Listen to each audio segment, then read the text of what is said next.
Maestros, buenas tardes. Miren, este es el video.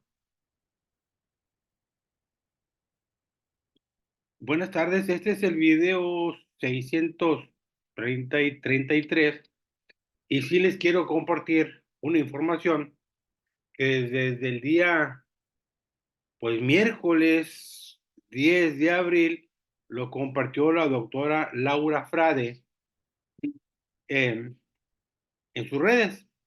En Facebook hay un grupo que se llama Grupo Doctora Laura Frade. Ustedes pueden buscarlo y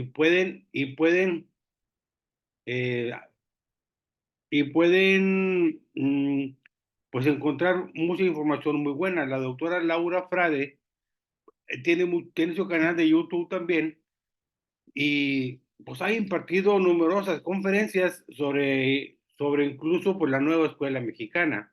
Pero hay un documento que acaba de publicar y que toma en consideración lo que sucedió en el debate de este domingo 7 de diciembre con los tres candidatos a presidente de la República Mexicana de México.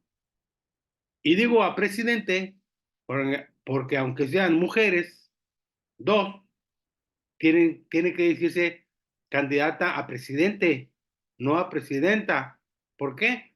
Porque en la Constitución de México no dice presidenta, dice presidente en la Constitución de México. Chéquenlo y se van a dar cuenta que las dos candidatas no saben que no hay puesto de presidenta de México, hay puesto de presidente de México. Entonces, bueno, pero eso es algo que les quiero comentar. Entonces, el documento que acaba de publicar la doctora Laura Frade, se los voy a compartir. No me tardo mucho, son 4 hojas en Word. Yo me di la tarea de copiarlo y pegarlo en un documento de Word y luego pasarlo a PDF para tener pues más facilidad para presentarlo aquí y no meterme pues pues a la página, no meterme pues a la página. Miren, dice, educación líquida, continuidad o cambio en planes y programas. Y le llama continuidad o cambio en planes y programas por lo que pasó el domingo en las propuestas sobre educación que hicieron los tres candidatos. Buscan a la doctora Laura Frade Rubio. Este documento lo compartió ella en 10 de abril del 2024, o sea, ayer lo compartió. Entonces nos dice, en lo que va del siglo XXI se han impulsado varias reformas curriculares en educación básica de México. Así, durante la administración del presidente Vicente Fox se publicó el plan y programa para la educación preescolar obligatoria en 2004. Posteriormente se emitió la reforma de la educación secundaria en el 2006. En el sexenio de Felipe Calderón se trabajó en la vinculación de todos los niveles educativos en un solo plan y programa de estudios, inicialmente con la reforma integral de la educación básica en el 2009. Todos hemos visto ese proceso, que terminó con la publicación del Acuerdo 592 por el que se establece la articulación de la educación básica en el 2011. Bueno, en este caso, y como se había hecho con anterioridad, el proceso de aplicación estaba considerado de manera gradual. Los primeros grados de cada nivel educativo iniciarían en el 2012, con la idea de avanzar a los subsiguientes en los próximos ciclos escolares. No obstante, durante el año que inició la administración de Enrique Peña Nieto, se dijo que la última reforma sería modificada mediante el diseño de un nuevo modelo educativo que apareció hasta el 2017, del 2012 hasta el 2017, con el nombre Aprendizajes Clave para la Educación Integral, y cuya aplicación también se daría por grados escolares diferenciados en forma escalonada. Al inicio de la administración del presidente López Obrador en el 2018, en cumplimiento a su promesa o a sus promesas al magisterio, eliminó las reformas laborales impulsadas por Peña Nieto, señalando también que se establecería un nuevo plan y programa de estudios que se publicó en agosto del 2022 y que se llamaría posteriormente Nueva Escuela Mexicana, NEM. En ese contexto, la generación que comenzó sus estudios en primer año de preescolar en el 2012 y que actualmente termina la secundaria, ha estudiado con los planes y programas de 2011, de 2017 y 2022 en diferentes grados con distintas propuestas, ideologías, enfoques, propósitos, metodologías, libros de texto y prácticas docentes. Con 3 planes y programas estudiaron esos alumnos. En ese continuo cambio curricular podría caracterizarse como una expresión fehaciente de la modernidad líquida, descrita por Zygmunt Bauman, que señalaba que en ese momento de la historia no ha terminado de asentarse un cambio cuando ya llegó el siguiente. A eso se refiere la modernidad líquida, descrita por ese autor, Zygmunt Bauman.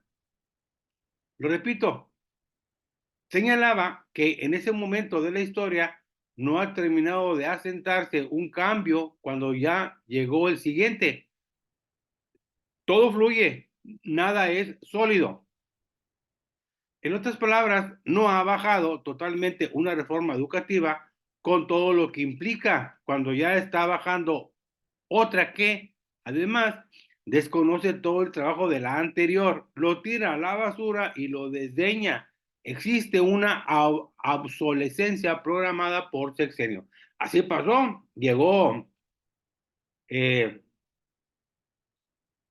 pues Peña Nieto dijo que la reforma de Calderón, todo lo de la Riel, pues no sirvió. Llegó Andrés Manuel y pues la reforma de Peña Nieto no sirvió, ni la de Calderón.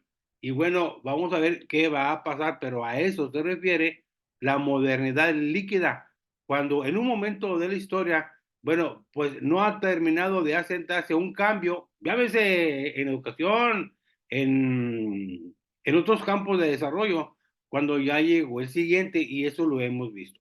Todo fluye, nada es sólido, nada se concreta.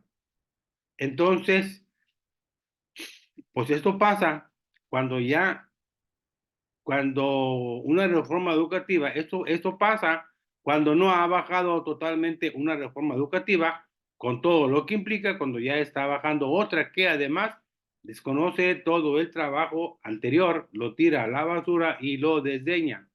Entonces existe una obsolescencia programada por sexenio. Y esto que está pasando aquí pasa en muchos países, pasa en España, por ejemplo. Digo, porque en el diario de la educación hay colaboradores que han escrito sus artículos. A mí me llega cada fin de semana al correo el diario de la educación, las mejores noticias o las más importantes noticias sobre educación de toda la semana y lo he leído. La razón de tanto cambio curricular no solo se encuentra en la necesidad de responder a una explosión del conocimiento que se produce a la velocidad de la luz en el siglo XXI y con ello al requerimiento de actualizar la educación, sino también al mercado electoral, fíjense, mercado electoral en cada elección presidencial vía la oferta de propuestas que prometen el sol y las estrellas a la población. Por ejemplo, la modificación del plan y programa 2011 a 2017 muy probablemente surgió como concesión y compensación a las fuerzas magisteriales de oposición en el contexto de las reformas laborales que serían impulsadas en esa administración. Esto se identifica en que algunas de las críticas a los modelos educativos basados en competencias por ser neoliberales y por ende darwinianas, porque según este argumento, Al enseñar a competir se produce desigualdad y la explotación, interpretación que obviamente es errónea. Por ello, en el modelo educativo 2017 se desdibujaron las competencias de tal forma que se adopta un enfoque competencial, es decir, que se busca desarrollar o se busca desarrollarlas este, sin decir cuáles son, convirtiéndolas en las innombrables. Bueno, a su vez, ese conjunto de reformas percibidas como neoliberales también era criticado por la disidencia magisterial por su naturaleza heterónoma, es decir, no daba o no daban autonomía al magisterio para adaptarlas a los contextos locales y a las necesidades de aprendizaje de sus comunidades. Por ello, en los aprendizajes clave se adopta una autonomía curricular, en los aprendizajes clave se adopta una autonomía curricular que implicaba que cada escuela tendría más tiempo disponible para definir una oferta de contenidos más rica en el marco de dicho componente. De esta forma se inicia con una atención a las necesidades locales de aprendizajes clave. Y en esa misma lógica de respuesta al mercado electoral, durante la administración de AMLO se genera una propuesta más acorde a las demandas del sector magisterial disidente que forman parte de sus votantes. Esta propuesta se fundamenta en la teoría crítica de la Escuela de Frankfurt y sus pedagogías, las aportaciones de la Universidad de la Ciudad de México, la Coordinadora Nacional de Trabajadores de la Educación de los estados de Guerrero, Chiapas, Oaxaca, le faltó Michoacán, y los movimientos sociales de América Latina en su conjunto, generando un modelo educativo que cuenta con un paradigma filosófico, epistemológico, pedagógico y didáctico muy distinto y que además retoma la autonomía magisterial de una manera más predominante y que de hecho deja muchos aprendizajes a su deliberación.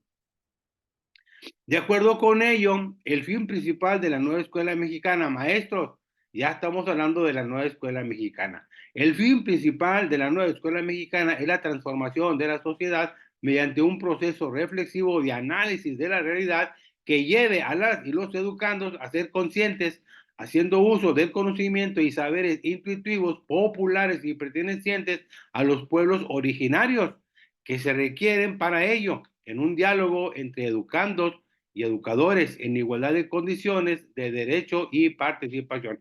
En otras palabras, no busca explícitamente la transmisión cultural de una generación mayor a una menor mediante su enseñanza y aprendizaje, sino más bien un trabajo reflexivo sobre aquellas situaciones, problema que se viven cotidianamente y que muchas veces causan daño a la gente, a la sociedad y generan opresión.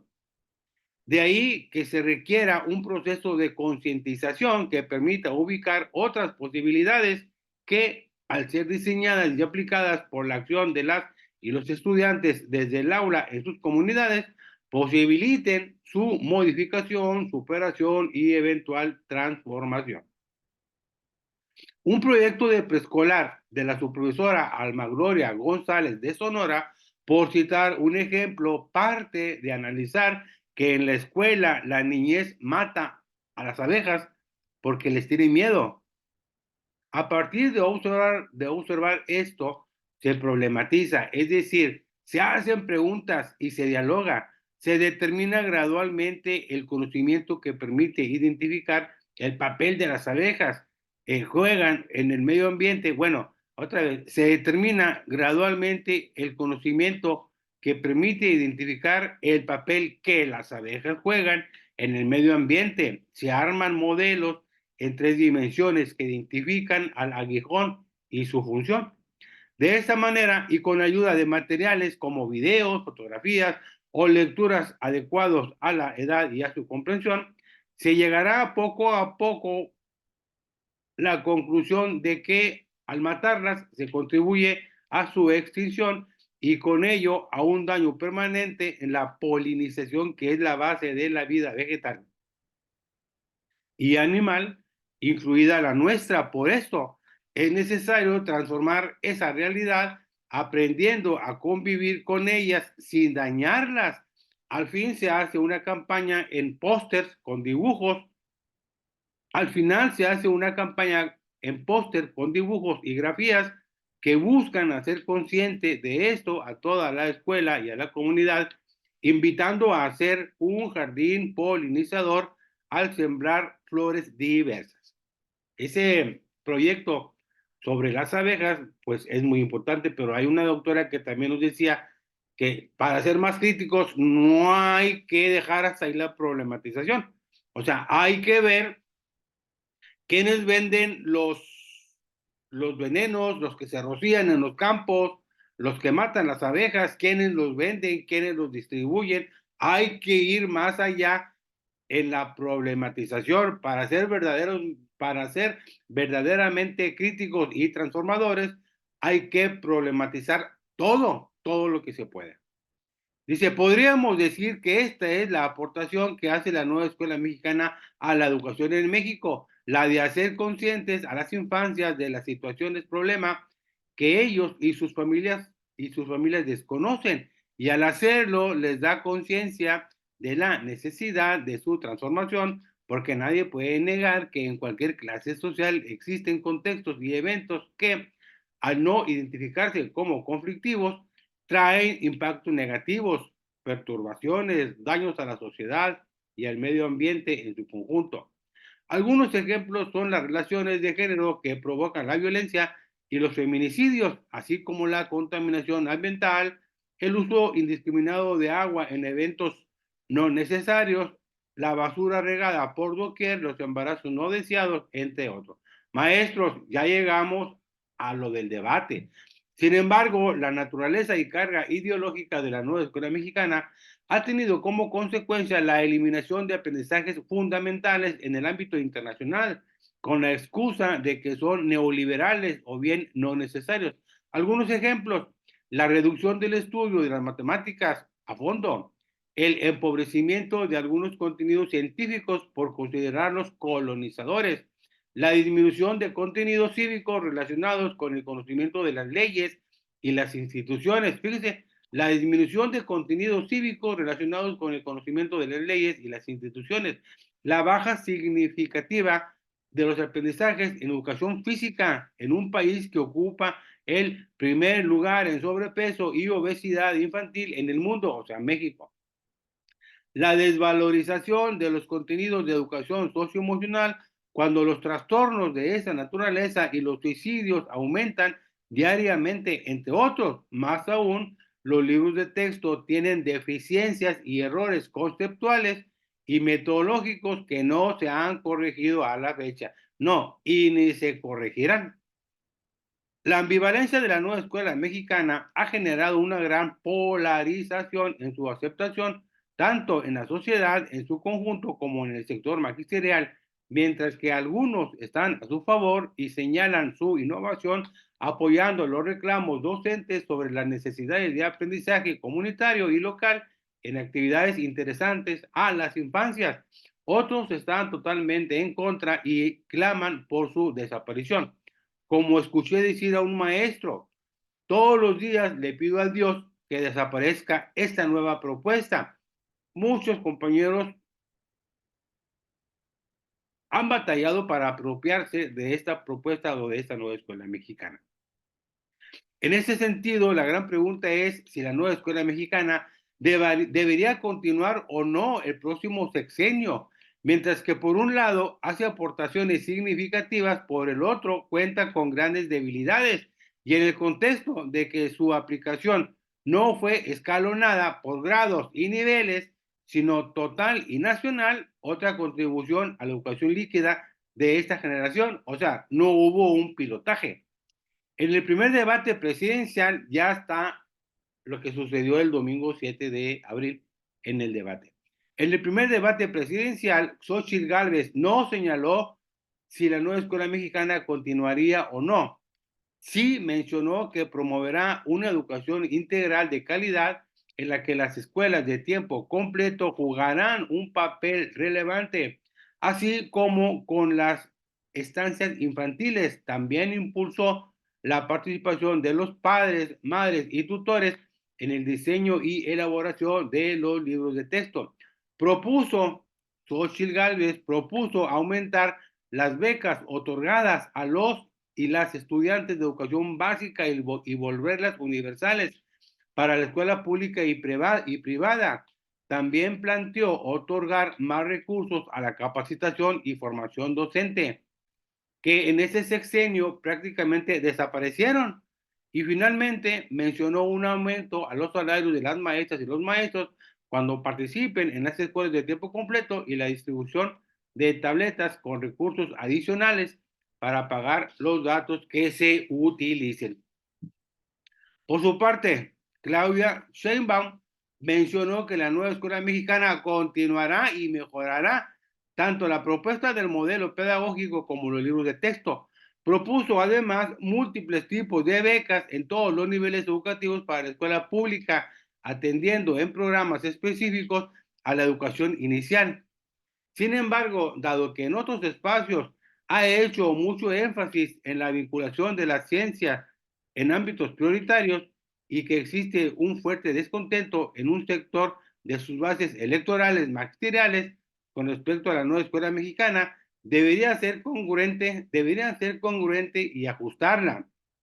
Finalmente, el candidato Jorge Álvarez Maínez dijo que impulsará un modelo educativo más incluyente de todas las personas. También dijo que los libros de texto no deben ser adoctrinadores, como lo han sido tanto en ese sexenio como en anteriores, y en consecuencia los modificará. En los tres casos, nuevamente habría cambios. Frente a esto, es indispensable discutir una reforma educativa que tome como fundamento los mínimos consensos posibles entre las partes y que como política de Estado perdure a largo plazo, para que no vivamos en tiempos líquidos. Para ello, debe haber acuerdos entre partidos e interlocutores de diversas ideologías, porque tal y como avanza la educación desde el paradigma de la modernidad clásica, racional y científica, llamada neoliberal por la izquierda, también lo hacen como reacción dialéctica las propuestas como la nueva escuela mexicana, que tienen largo tiempo gestándose desde algunos sectores de la izquierda de la sociedad mexicana, que siempre se han sentido excluidos de la construcción de las reformas que consideran arbitrarias y hasta colonizadoras. Y aquí se refiere a los compañeros de la Coordinadora Nacional de Trabajadores de la Educación de Chiapas, Oaxaca, Guerrero y yo creo que también de Michoacán. Vale decir que ambas visiones sobre la educación en México coexisten, si bien cada una de ellas excluye a la otra por su postura ideológica, ninguna desaparecerá por dominación. Es indispensable tomar acuerdos que lleven a un proceso más sólido que no sacrifique a las infancias. Laura Frade Rubio, presidenta de Calidad Educativa, Consultores SC. Maestros, aquí está la liga. Ustedes buscan este documento en Google, así lo textean. Educación líquida, continuidad o cambio en planes y programas de la doctora Laura Frade Rubio, o bien busquen su muro en Facebook y ahí viene. Busquen su muro en Facebook y ahí viene. Entonces, ¿a qué se le llama modernidad líquida? Bueno, pues cuando en este momento o en un momento de la historia, pues no ha terminado de asentarse un cambio cuando ya llegó el siguiente. O sea, la reforma integral de educación básica, todos vivimos ese proceso. Bueno, llegó Peña Nieto y la quitó. Y lo que planteó con su reforma educativa desde el 2012, 2013, pues hasta el 2017 se presentó. Y llegó el siguiente gobierno de Andrés Manuel y pues todo lo que hizo Peña Nieto y para atrás no sirvió porque era neoliberal. Entonces no se ha terminado de asentarse un cambio cuando ya llegó el siguiente. todo fluye, nada es sólido. O sea, no ha bajado totalmente una reforma. Aquí lo voy a subrayar. Eh, Cuando en ese momento de la historia no ha terminado de asentarse un cambio, cuando ya llegó el siguiente, todo fluye, nada es sólido. En otras palabras, no ha bajado totalmente una reforma educativa con todo lo que implica, cuando ya está bajando otra que además desconoce todo el trabajo anterior, lo tira a la basura y lo desdeña. Existe una obsolescencia programada por sexenio. Todo esto, maestros, pues todo esto es